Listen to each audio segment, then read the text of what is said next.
Mathematics. Tall shape of mathematics का मतलब है एक कॉन्सेप्ट के ऊपर दूसरा कॉन्सेप्ट बिल्ड होगा। जैसे कहा नहीं जाता बचपन में, पहाड़े सीख लो नहीं तो आगे दिक्कत होने वाली है। बच्चे बड़ी स्टाइल मार के और वो कुछ कुछ कैलकुलेशन करके काम चला लेते हैं, बट अगर आपको टेबल्स नहीं आते होंगे तो मल्टीप्लिकेशन में दिक्कत, डिवीजन में दिक्कत, हर जगह दिक्कत आएगी। दैट मीन्स एक कॉन्सेप्ट पे मास्टरी करनी पड़ेगी नेक्स्ट कॉन्सेप्ट को सीखने के लिए। इसी को टॉल शेप कहते हैं। टॉल शेप मतलब ऊंचाई। ऊंचाई कैसे बिल्ड होगी? पहले ये वाला आपका पक्का हो, फिर इसके ऊपर एक और बिल्डिंग बनाओगे, फिर एक और पॉइंट बनाओगे, तो इसी तरह से टॉल शेप बनेगी, एक के ऊपर दूसरा concept. Tall shape of mathematics mentioned in NCERT 2005 refer to. Tall shape का मतलब क्या है? देखिए, टॉल शेप का मतलब है कि हम ना बहुत सारे कॉन्सेप्ट करा रहे हैं बच्चों को, बट वो सारे कॉन्सेप्ट ऐसे हैं जिनके बारे में हम थोड़ा थोड़ा बता रहे हैं। तो देखो, मैंने यहाँ पे लंबे लंबे बॉक्सेस बनाए।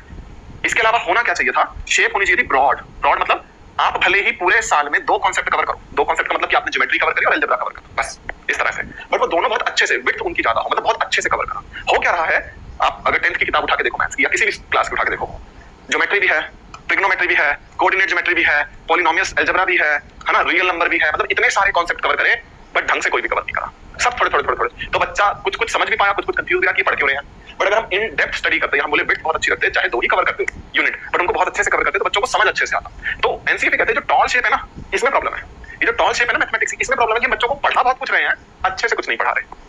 जबकि होनी चाहिए थी वाइड शेप या ब्रॉड शेप, कि पढ़ाओ भले ही दो यूनिट, नॉट चैप्टर, दो कॉन्सेप्ट, कि अलजेब्रा पढ़ाया, ज्योमेट्री पढ़ाई या कोऑर्डिनेट ज्योमेट्री पढ़ाई, बट वो बहुत अच्छे से पढ़ो, होना ये चाहिए था। तो टॉल शेप का मतलब क्या है? सॉल्विंग चैलेंजिंग प्रॉब्लम नहीं, क्रिएटिंग मैथ्स गेम्स नहीं, प्रोवाइडिंग हैंड्स ऑन एक्सपीरियंस भी नहीं है, building of one concept on another. बिल्कुल ठीक। एक कॉन्सेप्ट थोड़ा सा पढ़ाया, उसी के ऊपर दूसरा कॉन्सेप्ट डाल दिया, उसी के ऊपर तीसरा कॉन्सेप्ट, मतलब ढेर सारे कॉन्सेप्ट कवर कर लिए, बट ढंग से कोई नहीं पढ़ाया। ये है टॉल शेप ऑफ मैथमेटिक्स और ये प्रॉब्लम चीज है। इसके अलावा होना क्या चाहिए था? शेप कैसी होनी चाहिए थी? ब्रॉड शेप ऑफ मैथमेटिक्स होनी ब्रॉड चाहिए। नमस्कार साथियों, अभी आपने दो टीचर्स की वीडियो देखी। विषय क्या था? Tall shape of mathematics.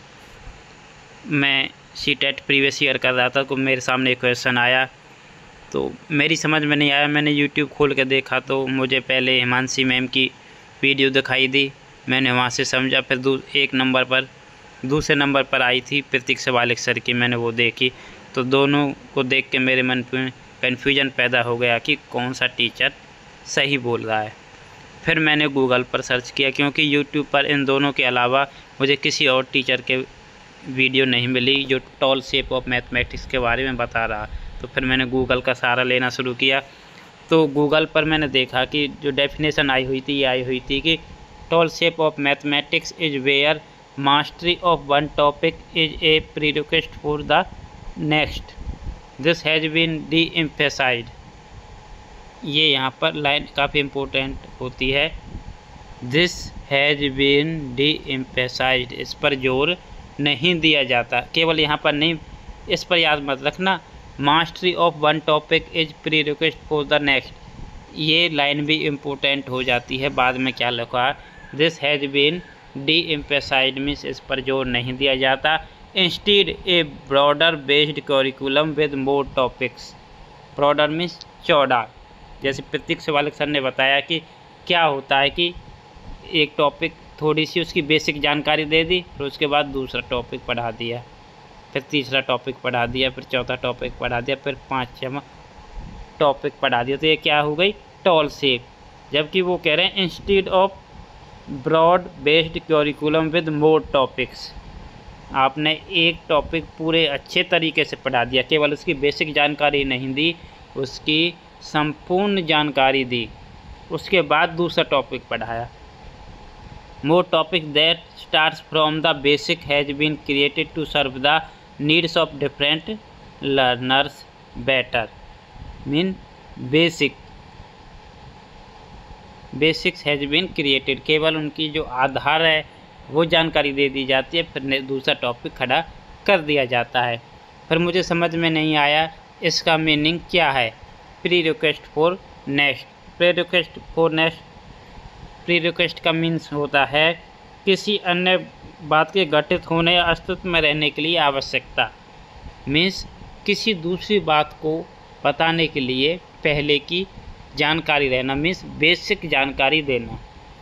तो टॉल शेप यही है कि इसकी एक टॉपिक की जानकारी दे दी, फिर दूसरा टॉपिक पढ़ा दिया, उसकी बेसिक जानकारी दे दी, मीन्स उसका अस्तित्व रहना चाहिए, बच्चे के दिमाग में रहना चाहिए कि हाँ मुझे जमा आती है, जमा की थोड़ी सी जानकारी दे दी, फिर घटा की थोड़ी सी जानकारी दे दी, जैसे कि हम कहें कि पहले आपको थोड़ा सा साइकिल चलाना सिखा दिया, कैसे हैंडल ठीक से आपको मैनेज करना है, ऐसे पैडल मारने, ऐसे ब्रेक लगेंगे, थोड़ा सा सिखाया। फिर उसके बाद आपको मोटरसाइकिल दे दी गई कि आपको हैंडल साधना तो आता ही है कि हैंडल को कैसे मैनेज करना है, बस आपको इसमें क्या, आपको पैडल नहीं मारने, आपको रेस देनी है, ब्रेक ऐसे ब्रेक लगाने हैं आपको। जैसे ही आप वो सीखे तो आपको फिर स्कूटी दे दी या फिर आपको फिर गाड़ी दे दी, भाई इसमें आपको हैंडल मैनेज करना है, ऐसे ब्रेक मारने हैं और रेस देने हैं आपको। तो बेशक थोड़ी थोड़ी जानकारी नहीं देने की, अगर मोड़ आए तो कितना मोड़ना है, कितनी रेस पर चलाना है, यातायात नियमों की जानकारी ना देना, तो यही है। मैडम ने भी शायद यहीं से ये लाइन कॉपी कर दिया, आप देखेंगे उन्होंने भी इस पर दी थी। The tall shape of mathematics is where mastery of one topic is a prerequisite for next. उन्होंने बाद का जो डेफिनेशन के साथ है वो नहीं समझाया, तो मुझे नहीं पता कौन सही है कौन गलत है, मैं इसके बारे में नहीं कह सकता क्योंकि मुझे भी इसके बारे में इतनी नॉलेज नहीं है। लेकिन मुझे जहाँ तक मुझे पर्सनल में इंडिविजुअल में यदि मैं बात करूँ तो मुझे प्रतीक शिवालिक की सर की बात कहीं ज़्यादा अच्छी लगती है। बाकी आप कमेंट्स करके बता सकते हैं कि कौन सही बोल रहा है कौन गलत। धन्यवाद।